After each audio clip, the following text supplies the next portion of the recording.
बच्चों, गुरुकुलम क्लास में आपका स्वागत है। आज हम आपके लिए लेकर आए हैं वैद्युत द्विध्रुव और वैद्युत द्विध्रुव आघूर्ण के बारे में। यहाँ पर हम जानेंगे कि वैद्युत द्विध्रुव और वैद्युत द्विध्रुव आघूर्ण क्या होता है। वैद्युत द्विध्रुव सबसे पहले हम पढ़ेंगे वैद्युत द्विध्रुव के बारे में। तो वैद्युत द्विध्रुव को हम इंग्लिश में इलेक्ट्रिक डाइपोल भी बोलते हैं। वैद्युत द्विध्रुव एक निकाय होता है, एक ऐसा निकाय, निकाय का मतलब बोलते हैं हम समूह। तो वैद्युत द्विध्रुव एक निकाय होता है। यह निकाय जो होता है वो आवेशों से बना निकाय होता है, जिसमें दो आवेश होते हैं।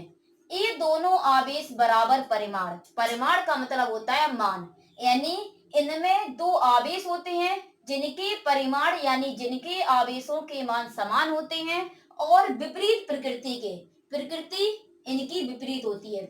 आवेश दो प्रकार के होते हैं, धनावेश और ऋणावेश। तो धनावेश और ऋणावेश इनकी प्रकृति होती है।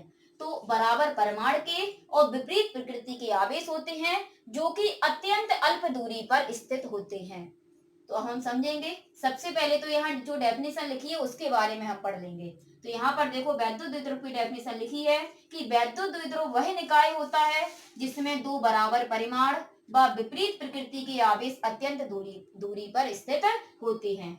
तो वैद्युत द्विध्रुव, वैद्युत द्विध्रुव वही निकाय है, वैद्युत द्विध्रुव आवेशों से बना निकाय होता है जिसमें दो आवेश होते हैं। तो यहाँ पर हम देख रहे हैं कि आवेश दो हैं, इन दोनों आवेशों के मान बराबर हैं। तो यहाँ पर भी आवेश Q है और यहाँ पर भी आवेश Q है, लेकिन इनमें प्रकृति जो होगी वो विपरीत होगी। तो एक ऋणावेश होगा और दूसरा धनावेश होगा।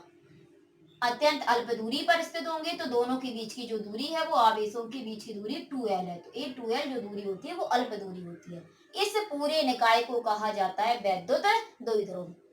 तो वैद्युत द्विध्रुव के बारे में समझ में आया होगा। एक बार और हम उसे समझा देते हैं कि वैद्युत द्विध्रुव वही निकाय है, निकाय का मतलब समूह, आवेशों से बना एक निकाय होता है वैद्युत द्विध्रुव, जिसमें दो आवेश होते हैं, इनके परिमाण बराबर होते हैं। ये जरूरी नहीं है कि यहाँ पर Q और Q हो, यहाँ 2Q है तो फिर यहाँ भी 2Q होगा। ऐसा नहीं हो सकता है कि यहाँ पर 2Q आ जाए और यहाँ पर केवल Q बना रहे। ऐसा निकाय वैद्युत द्विध्रुव नहीं कहलाता है।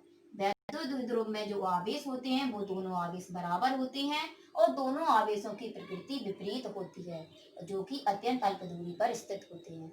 जैसे HCl, H2O ये सब वैद्युत द्विध्रुव हैं। H पर हम देखते हैं प्लस आयन है और Cl पर माइनस आयन है।